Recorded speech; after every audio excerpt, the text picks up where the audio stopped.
Good morning, world, and welcome to the Patriot Party show, where truth meets every corner of the news. I'm Matt, your host, and I'm so glad to be here kicking off the weekend with all you guys and gals. Every Saturday, we bring you the week's biggest stories: politics, world affairs, finance, tech, sports, celebrity buzz, and entertainment. If you're tired of the mainstream spin, and you're listening on the website, be sure to follow us on Spotify. It helps our show grow. Now, join the movement and be part of the conversation shaping America's future. Let's start off your weekend with President Trump's bid to be awarded as much as $230 million by his own Department of Justice as compensation for the various federal probes into his conduct, would likely face few legal backstops if successful. The president confirmed Tuesday that his personal legal team was seeking out a settlement, a request that could prompt his own appointees, among them as former defense attorneys, to make the determination of whether to pay up. The unique scenario has drawn outrage from Democrats. Oh, of course it has. Who have called the move blatantly illegal and unconstitutional. But experts say there's little legal recourse if the DOJ decides to settle, even as ordinary Americans are far less likely to get paid on claims like the president's. You know, I love to see how both parties try to use the Constitution as a tool of convenience. It is not a tool of convenience. It is the supreme law of the land. It is what sets us apart from any other country in the world. And per the Patriot Party principles, which are located on our website, thepatriotparty.us, the Patriot Party finds this constitutional. U.S. President Donald Trump received a royal welcome on Monday in Japan, the latest leg of a 5-day Asia trip, which he hopes to cap with an agreement on a trade war truce with Chinese President Xi Jinping. Trump Z to discuss lowering China tariffs for fentanyl crackdown. If Beijing takes action to cut exports of chemicals that make fentanyl, U.S. would cut in half the 20% fentanyl related levies on Chinese goods. President Trump and Chinese leader Xi Jinping emerged from their first face to face meeting in 6 years with a temporary truce in the bruising trade fight between the two superpowers. Their agreement lowers immediate tensions between the U.S. and China, which have been locked for months in a bitter struggle over trade and technology that has hurt both their economies. Trump is using tariffs to maneuver foreign policy. We haven't liked the way that he's been using them for financial reasons, but the the affecting of foreign policy with tariffs, I'm not aware of another president who has tried to do it, and it seems like, at least in part, it may be working. U.S. military officials involved with President Donald Trump's expanding operations in Latin America have been asked to sign non disclosure agreements.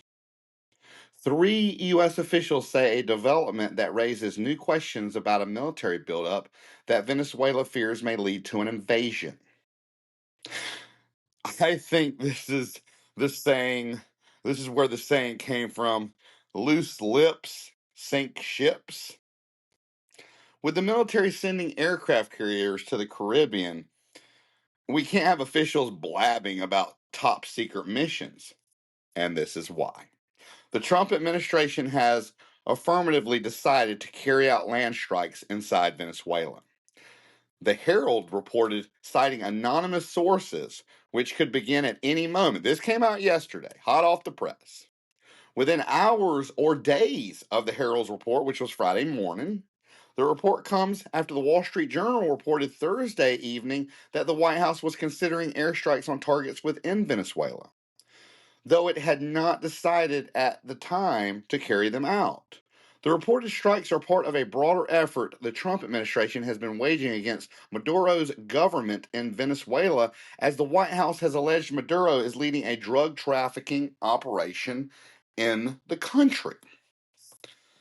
So first off, for those of y'all that don't like what's going on right now, that don't like what he's doing, the whole reason that he is able to do this is because of overly ambiguous and vague laws put out by the legislative branch that continuously erode the Constitution.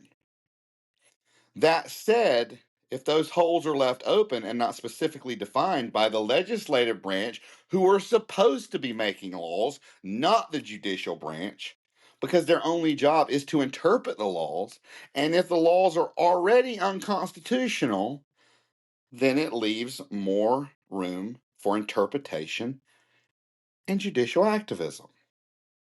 Now, that said, I personally feel much more comfortable with the way Trump is handling Venezuela and the cartels than I do about him federalizing law enforcement across America, unless governors request assistance. Although the military use is constitutionally questionable. President Trump and his allies are flirting with the idea of a Trump 2028 bid, with the president refusing to rule out the possibility and some influential supporters signaling they are prepared to test the constitutional limits that allow presidents to serve just 2 elected terms. Oh, come on, y'all. The strategy here is not to break the Constitution and leave the country with a bad taste in its metaphorical mouth. The strategy is to do a really good job while you're in there, Trump, and set the path for a 2028 J.D. Vance bid. Texas sues Tylenol makers after Trump links drug to autism. Fight like hell not to take it, Trump said about the drug, despite lacking definitive scientific evidence. Texas is using one inconclusive Harvard study as a defense, which will more than likely be an uphill battle against Tylenol. Let me tell you what I don't like about this whole scenario. Is that on one end, we talk about government official speech being regulated as pertains to situations like Charlie Kirk and other situations. But on the other end, here we have a president making political speech without any kind of definitive proof that will maliciously harm a company. But hey, their recourse is very limited. We always say the Democrats are such hypocrites, but this is very hypocritical on the Republicans' part. Democratic AGs and governors sue USDA for suspending SNAP benefits. More than 24 Democratic state leaders are suing the Department of Agriculture after the Trump administration said it would not use contingency funds to pay SNAP benefits during the shutdown. Democratic AGs and governors may have a viable legal case against the USDA, but success will depend on how courts interpret the agency's obligations under federal law and the availability of contingency funds. Guys and gals, let me break this down. These laws are open to such interpretations because of the very thing the Patriot Party is standing against: ambiguous and vague laws written by the legislative branch. That's why we say ambiguous laws lead to bureaucratic overreach and judicial activism. We just proposed legislation this week that should do away with all these problems in our government. Please check it out. Check out our new legislation. It's right under the Fixing America video on our website at thepatriotparty.us. And then yesterday afternoon, a federal judge on Friday ordered the Trump administration to tap emergency funds to pay for federal food assistance benefits, a day before they were set to be suspended because of the government shutdown. Judge John McConnell in Rhode Island issued the temporary restraining order during a hearing, saying he was directing the U.S. Department of Agriculture to use contingency funds to pay benefits under the Supplemental Nutrition Assistance Program. Now, these are his words. There is no doubt, and it is beyond argument, that irreparable harm will begin to occur if it hasn't already, said McConnell, an Obama appointee. These are the people making our laws, not our elected officials in the legislative branch who were chosen by we the people to make the laws per the Constitution. A judge on Tuesday intensified her monitoring of President Donald Trump's immigration crackdown in Chicago, requiring a top official to appear daily in court and ordering his agency to detail the use of force by its agents, including firing tear gas at protesters and bystanders to hand over body cam video. U.S. District Judge Sarah Ellis, during a hearing, chastised Border Patrol Commander at Large Gregory Bovino over his agency's actions in the third largest U.S. city and told him to get a body cam to wear himself. Ellis had summoned him to appear at the hearing after he was seen on video last week tossing a tear gas canister at protesters during an enforcement action in a neighborhood with many immigrants from Mexico. This is not clearly unconstitutional, but legally debatable. The Constitution allows federal courts to enforce compliance with lawful orders, especially when civil rights are at stake. However, daily court appearances and personal body cam mandates for a federal commander are so rare they raise serious questions about judicial limits and executive autonomy. Guys and gals, I know I sound like a broken record, and I'm not trying to beat a dead horse, but we just talked about judicial activism in the last article. We have to fix these problems that are stemming from overly ambiguous and vague laws put out by the legislative branch. Like I said last time, please check out our new proposed legislation on our website link in the podcast description of this episode. Zoran Mamdani, a Democrat socialist, is on the cusp of being elected mayor of New York City, with polls showing him in a healthy lead. Mamdani has said he thinks billionaires shouldn't exist and proposed raising taxes by 2% for those earning over $1 million. Several billionaires have poured money into trying to stop him from becoming mayor. Okay, let's talk about facts, not fiction, not feelings, facts. In a capitalistic society, this is what I think is going to happen in New York City.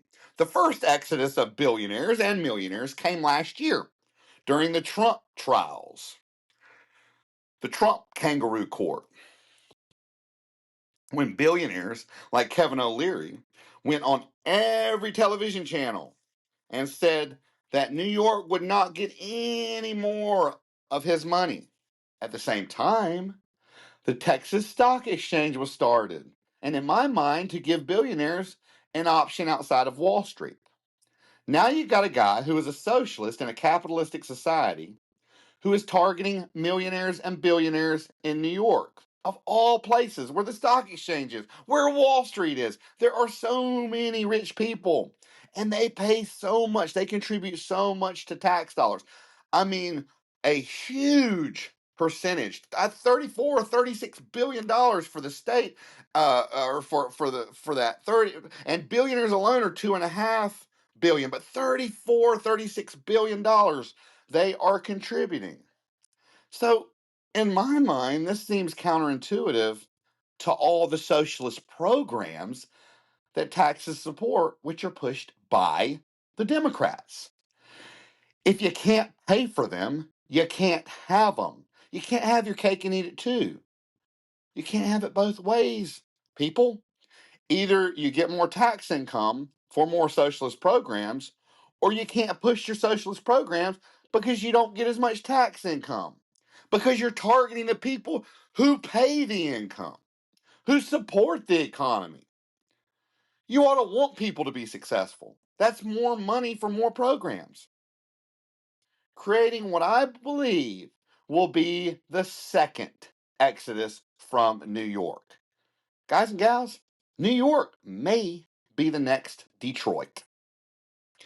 A federal judge has indefinitely blocked President Trump's effort to lay off thousands of federal employees amid the government shutdown. U.S. District Court Judge Susan Ilston, an appointee of former President Clinton, sided with government employee unions that asked her to bar the administration from carrying out the reduction in force as the lawsuit moves forward.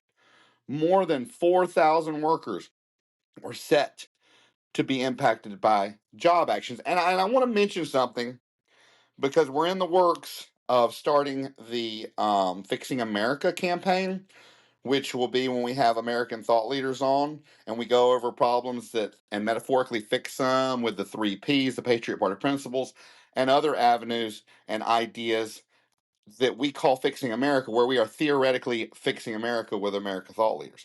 The first episode, we are in talks with someone who believes that government employee unions are one of the biggest issues because their sole purpose is to grow government. And we will talk more about that once we get it set in. And hopefully in the next few weeks when we release our first Fixing America in a series that will a continuous series. So the preliminary injunction extends Ilstein's previous order temporarily stopping the administration's attempted layoffs, which she has said she believes will ultimately be deemed illegal and an overstep of executive authority. Legal ambiguity plays a major role in how judges are able to intervene in executive actions like this one. The more vague or open-ended a law is, the more room there is for judicial interpretation, and that's exactly what's happening here. President Trump said that he has ordered the Pentagon to start testing our nuclear weapons on an equal basis with Russia and China. But it remained unclear whether Trump was referring to testing of nuclear warheads or the missiles and other delivery systems that carry them. Personally, I think if he's smart, he'll test both. And it makes sense in a time of such turmoil around the world. Pretty sure Reagan said it, peace through strength. The FBI prevented a potential terrorist attack over Halloween weekend. Director Kash Patel posted on X early Friday. This is the post. This morning, the FBI thwarted a potential terrorist attack and arrested multiple suspects in Michigan who were allegedly plotting a violent attack over Halloween weekend. More details to come, Patel's post read. Well, that's some good news. And on to a few highlights. Government shutdown continues into its 34th day, matching 35th now, matching the longest in history, in U.S. history. Millions affected, especially SNAP recipients. Senate adjourns without resolution, extending the shutdown. Their talks are ongoing, but there's not been a breakthrough.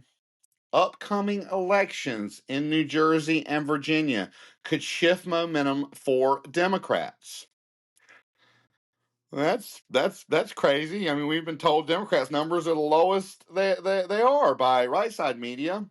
Now, speaking to that, analysts expect heavy spin, y'all, from both parties. You know what that means.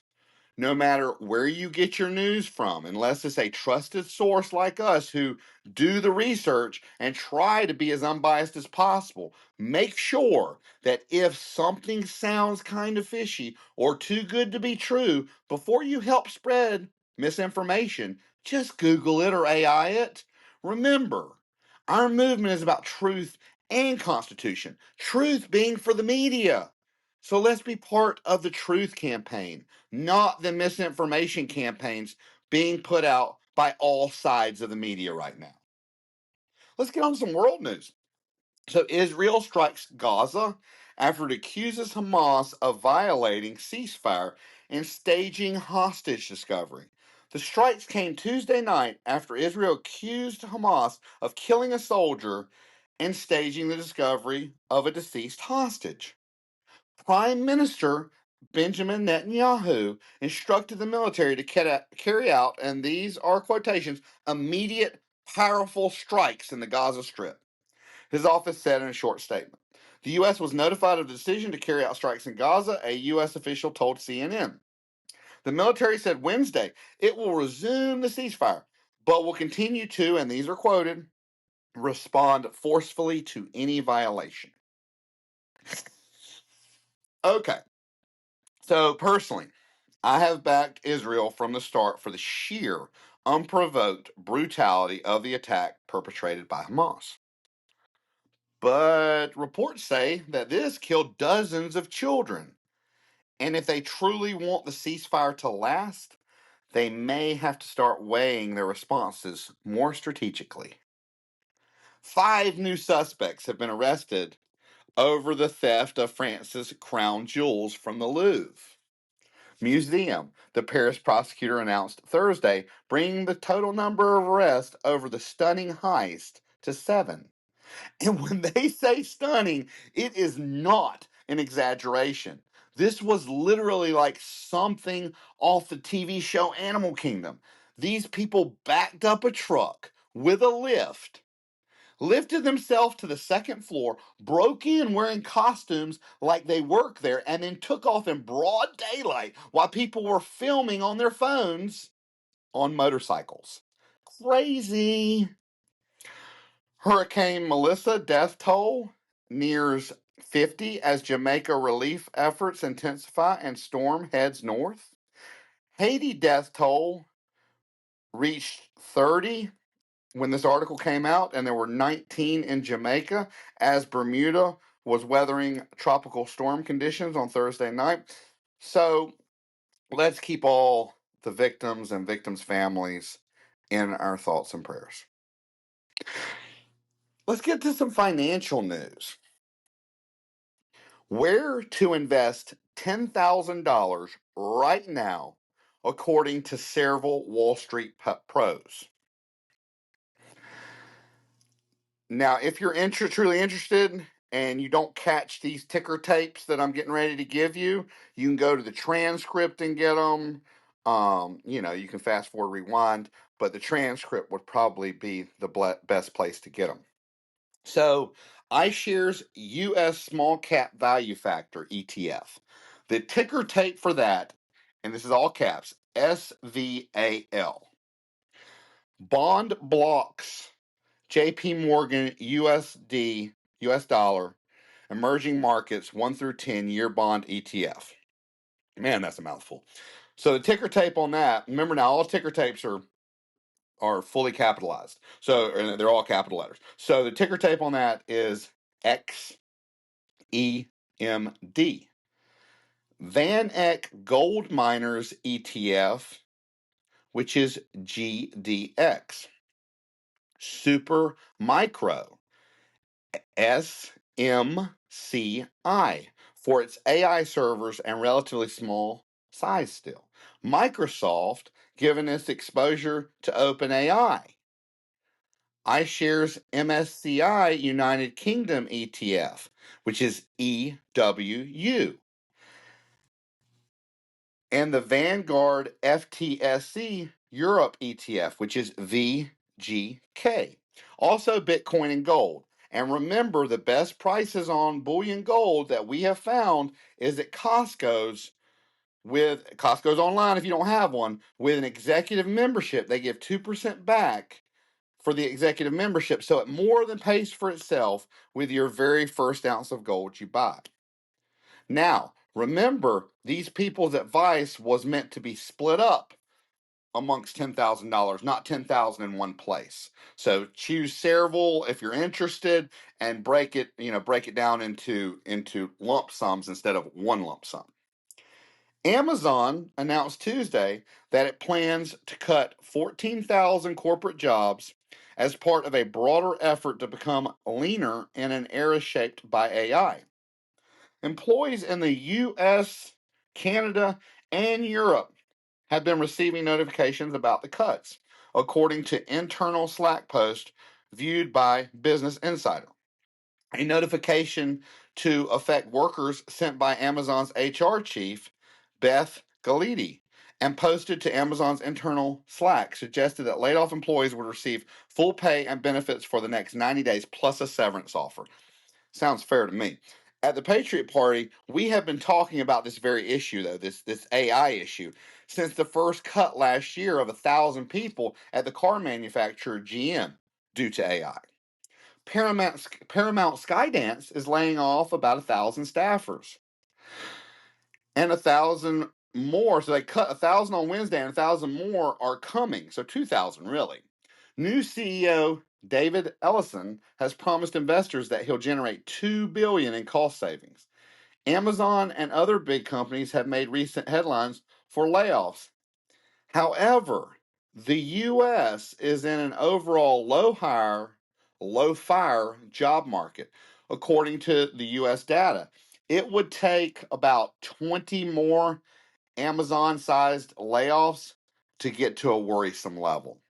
So it sounds bad, and it is bad for those that will not have a job.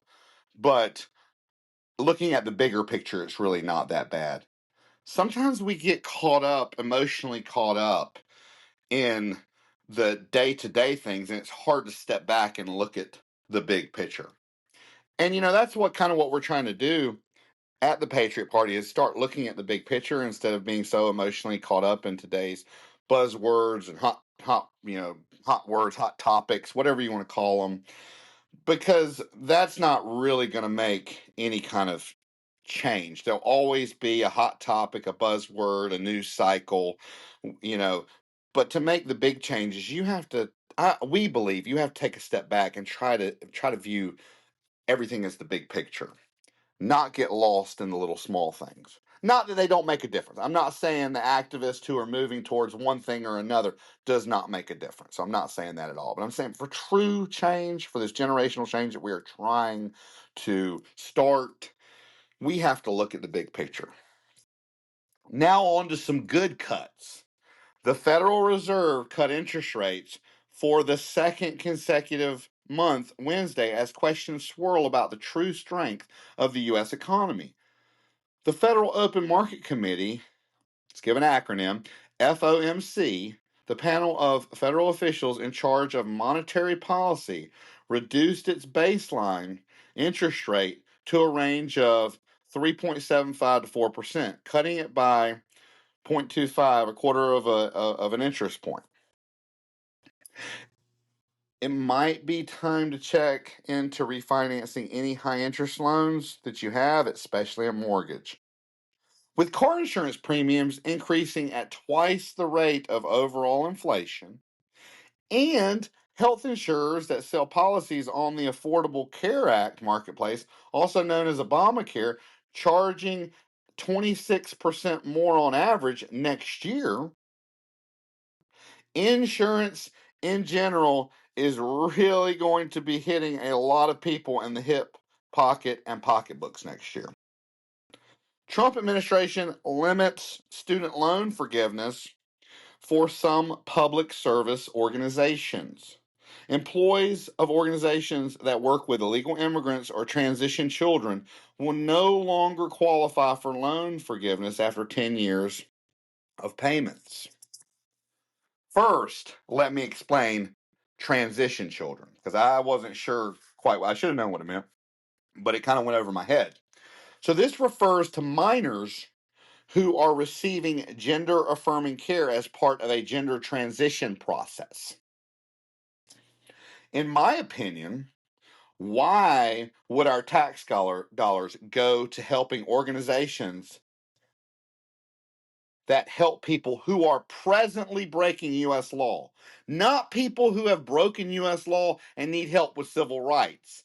This is similar to helping people in furtherance of a crime, which is a crime. Not to mention children who aren't even old enough to pick out their clothes, making life-altering decisions.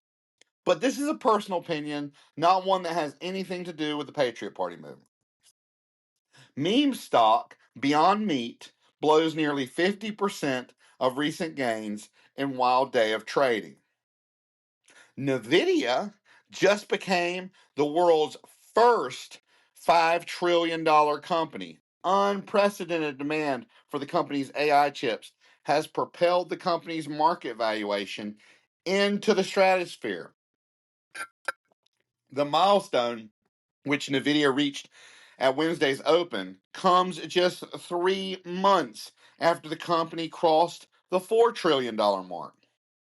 It took Nvidia about 13 months to go from 3 trillion to 4 trillion in valuation. And it wouldn't surprise me if it's not 6 trillion before the end of the year, or maybe more. Fed signals uncertainty. Jerome Powell says another rate cut in December is far from a foregone conclusion. Forex shifts Euro US dollar gains on Eurozone resilience. GBP strengthens on retail data. US dollar remains volatile. So let's get into some tech news. This next bit of news is a great introduction to the second product the Patriot Party is happy to endorse. Let's go to the news story first. Tech is a young person's game. In a 2024 talk, Keith Rayboy recounted advice from his fellow investor, Peter Thiel, once gave him. You can't hire anyone over 30.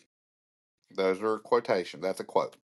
It's unsurprising, then, that men in tech are increasingly spending thousands of dollars on procedures such as mini facelifts, neck lifts, and eyelid lifts to beat the signs of aging, according to plastic surgeons. As promised, the exciting news of our second product endorsement is Neora. That's Neora. Neora. Neora is the first skin product that does the same thing as Botox, microneedling, mini facelifts, and so much more. This is a plant-based product that is exploding across the world. My soon-to-be wife, who is a nurse practitioner, has reviewed all the science and has tried and had family members try this product with huge results. In just the first month, it has removed age spots, crow's feet, forehead wrinkles, and face wrinkles on much older family members. This product produces 3 times the amount of collagen as painful microneedling. And remember, it is non-invasive. You apply it externally. Not to mention, if you are dead set on these procedures, these plastic surgery procedures, it extends the life of them. So you don't have to get them as often. I can't tell you guys and gals how great this product is. You can find the direct link on the description part of this podcast. So social media can push us to the dark side with negative content. A new study finds watching inspiring videos for just 3 minutes a day is on par with meditation for boosting mood and reducing stress. That's very interesting. Very interesting. A positive side of social media other than connecting. Very interesting. So remember, y'all, watch some positive videos for three minutes a day. Meta unveils open source data center frameworks at OCP Summit. pushing sustainable AI infrastructure. Snapchat debuts new AI tools and next-gen spectacles at LensFest 2025. Apple signs exclusive deal to stream Formula One races on Apple TV in the US. Google AI Studio updates improve workflows across Gemini and Gen Media models. And Max Contact rebrands as an AI powered customer engagement platform. So many things are going AI. So many things. I use it every day. Celebrity news and gossip. June Lockhart, Lassie and Lost Space star, dies at 100. Man, she had a good life. Cody B. Frankie, Barstool sports personality, dead after sudden medical issue. King Charles issues stinging rebuke. Andrew stripped of his title as a prince and his home. Thursday, Buckingham Palace made a near unprecedented announcement about Prince Andrew, the third son of Queen Elizabeth. In a statement, the palace said His Majesty has today initiated a formal process to remove the style, titles, and honors of Prince Andrew. And you know what I say to this? It couldn't have happened to a better person, because if you remember, Prince Andrew, who he is the guy. He is the guy who is accused of inappropriate conduct connected to Jeffrey Epstein's network, including allegations involving Epstein's private island. And normally where there's smoke, there's fire. On kind of the same note, Puff Diddy, begins his prison sentence at Fort Dix in New Jersey. Sources familiar with the situation say Diddy's first gig, his first job at FCI Fort Dix in New Jersey, plants him in the laundry room, washing and drying dirty clothes. MTV's Ridiculousness is canceled after 14 years. I used to enjoy watching that, about a decade ago. Mariska Hargitay honored at SCAD Savannah Film Festival for her documentary My Mom Jane. Heidi Klum dazzles ahead of Halloween, continuing her reign as queen of spooky fashion. Nicole Kidman has reportedly reunited with her former fiance, musician Lenny Kravitz, following her split from Keith Urban. That did not take long. I wonder if it was going on beforehand. Bella Thorne's birthday bash turns heads with spooky hot style. Jake Paul and Tana Mongeau spotted meeting fans in Beverly Hills X17.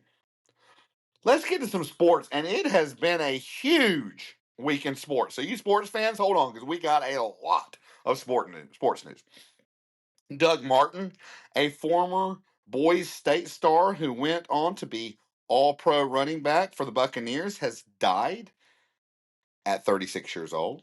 A Florida jury on Monday awarded Jack Nicholson $50 million in his defamation lawsuit against Nicholas Companies, which is owned by billionaire banker Howard Milstein. Adrian Peterson was arrested on charges of driving while intoxicated and unlawful carry of a weapon, according to online jail records in Texas Fort Bend County. Paul Pierce has been formally hit with 2 criminal charges stemming from his arrest in Los Angeles earlier this month. Court records were obtained. They show prosecutors charged the NBA legend with 1 count of driving under the influence of alcohol and 1 count of driving with 0.08% blood alcohol content, just 14 days after he was taken into custody on suspicion of a DUI. The Chiefs demonstrate full potential in a sloppy Monday night blowout. For better and worse, the Chiefs showed up overpowering and underwhelming. They can be in their 28-7 win over the Commanders. There's been a lot of drama going on in my home state of Louisiana, which is the college team LSU this week. Here's how the story has played out throughout the week. A day after a 49-25 loss to Texas A&M in Baton Rouge, LSU fired Coach Brian Kelly on Sunday night, with athletic director Scott Woodward announcing in a statement that we had high hopes that he would lead us to multiple SEC and national championships. Then, later in the week, Louisiana Governor Jeff Landry told reporters that LSU athletic director Scott Woodward won't be involved in selecting the Tigers' new football coach in the wake of Brian Kelly's firing. And to finish this tumultuous news story, Scott Woodward, the athletic director, is out as LSU's athletic director, the school announced Thursday night, with the ouster coming in the wake of the governor's criticism earlier in the week. A lot of drama. NFL announces Sting will headline Super Bowl branded concert amid Bad Bunny controversy. So this concert is days before the Super Bowl. And I'm sure this move is to try to appease their fan base after this controversial Super Bowl halftime move. But in my mind, who cares about a concert several days before the Super Bowl? It's not at the Super Bowl. Why wouldn't they move Bad Bunny to a concert several days before the Super Bowl and put Sting as the Super Bowl halftime? Federal law enforcers are investigating a youth baseball company owned by the Major League Baseball Players Association that spent at least $3.9 million while holding few sparsely attended live events for kids. Sources familiar with the situation say. The Florida-based business Players Way has generated barely six figures in revenue since its founding in 2019. While the union said it has put $3.9 million into the company, two sources with knowledge of union finances have said it's closer to $10 million. The way this sounds, we could be looking at some fraud charges. This is kind of crazy with the big NBA gambling organized crime thing that happened last week. And then this, I mean, what's going on with athletes and coaches and things connected with professional sports? I'm sure it's always been there. It's just now coming to light. We definitely didn't invent this. But at the Patriot Party, we like to say light is the best disinfectant. The MLB World Series has been a real nail biter. So first, the Blue Jays best the Dodgers and send them home. Trey Yesovich set a World Series rookie record with 12 strikeouts, propelling the Blue Jays past the Dodgers 6-1 and moving them one win away from their first championship since 1993. Then, Friday night, which was Halloween night, the Dodgers come back and win the game. So all week it's been back and forth. It's been a real nail biter. So Ravens versus Dolphins and Warriors versus Bucks were standout matches this past week. The Ravens cruised past the Dolphins on Thursday, winning 28-6, but still showed room for improvement, which they'll get an opportunity for in the coming weeks. Lamar Jackson's back, and the Ravens could be on their way to AFC North with an easy schedule ahead. But then, after the game, and this doesn't really affect the game itself, but after the game, the Baltimore Ravens were fined $100,000, and this was on Friday, for violating the league's injury report policy by incorrectly listing quarterback Lamar Jackson's practice participation last week. Bill Belichick won his first Atlantic Coast Conference game when North Carolina came from behind to defeat Syracuse 27-10 last night. And before we move into the movies, here's a few additional sports highlights. High school football, Central, Lakeview, and Jim Ned dominate in Texas regional games, Conch Valley. Carlos Alcaraz wins RIDA tournament, showcasing finesse in a high-stakes match. College cross-country championships held across ACC, SEC, and Big Ten. NASCAR Truck Series Championship takes place at Phoenix Raceway. Let's get into some new movies. These are in the theater. Bahubali, the epic action drama about a lost prince reclaiming his throne. Begonia, sci-fi comedy starring Emma Stone and Jess Plemons. Self-help, horror thriller. And Champions of the Golden Valley, documentary series. Now let's get to some streaming movies. Idla Kadi is on Netflix. It's a Tamil comedy drama. Kantara Chapter 1 is on Prime Video. It's a fantasy thriller. Laka Chapter 1. It is on Geo Hotstar. It's drama. Jurassic World Rebirth. It's on Peacock. It's a sci-fi. Well, we know what Jurassic Park is. Ballad of a Small Player. It's on Netflix. Colin Farrell. And it's drama. Let's get into some new TV shows and where to watch them. Welcome to Derry. Pennywise returns. It's a new Welcome to Derry. Streaming on HBO Max. Slow Horses. Season finale. Streaming on Apple TV and Yahoo. Only Murders in the Building. Season finale. Streaming on Hulu. The Witcher Season 4. Streaming on Netflix. Son of a Donkey. New series streaming on Netflix. And Bad Influencer. Drama series streaming on Netflix. Now let's get to the pick of the week. Y'all, the pick of the week, we have brought you a special treat for Halloween week.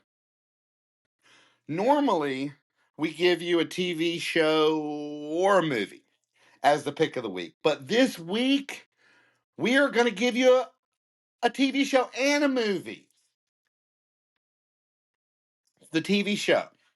It's called The Diplomat. Season 3 just came out on Netflix. And it grabs you in the first episode or so. The Diplomat is a political thriller series on Netflix that follows a career diplomat navigating global crises and personal turmoil. It's created by Deborah Kahn. The show stars Kerry Russell and Kate Weiler, a seasoned U.S. diplomat unexpectedly appointed as ambassador to the United Kingdom. As she grapples with high-stakes international conflict, she also faces intense pressure in her marriage and political future. The series blends geopolitical intrigue with personal drama, offering a sharp look at diplomacy, power, and relationships. And that really doesn't give you the full scope of this show. It really is good. It really, really is good. The movie pick is A House of Dynamite. A House of Dynamite is a high-stakes political thriller directed by Catherine Bigelow, streaming on Netflix. So both these are on Netflix, the movie and the show. Set over a tense 18-minute window, the film follows the U.S. government's frantic response to an incoming nuclear missile aimed at Chicago. Idris Elba stars as the president, with Rebecca Ferguson and Anthony Ramos leading a cast of officials racing against time to prevent catastrophe. The movie explores real-world military protocols and decision-making under extreme pressure, delivering a gripping, edge-of-your-seat experience. Edge of your seat. Now that says it. But you know what really makes both the third season of Diplomat and A House of Dynamite truly terrifying? In an, oh my goodness, this could really happen kind of way, with China, Russia, North Korea, and now the U.S. testing nuclear weapons. I hope you all have enjoyed the show. That's a wrap for this week's Patriot Party show. Remember, truth isn't partisan, it's patriotic. Stay safe, stay informed, and check out the patriotparty.us for more updates and our new proposed legislation to fix the government. Interviews and movement news. We have a bunch of exciting interviews with some big names planned for the next month. Bunch of exciting interviews. We have a really good one. You think you knew something about the Constitution? We are having a guest on this week that is going to blow your mind. Join us this next week for a great interview. And I will see you next Saturday right here where truth meets every corner of the news.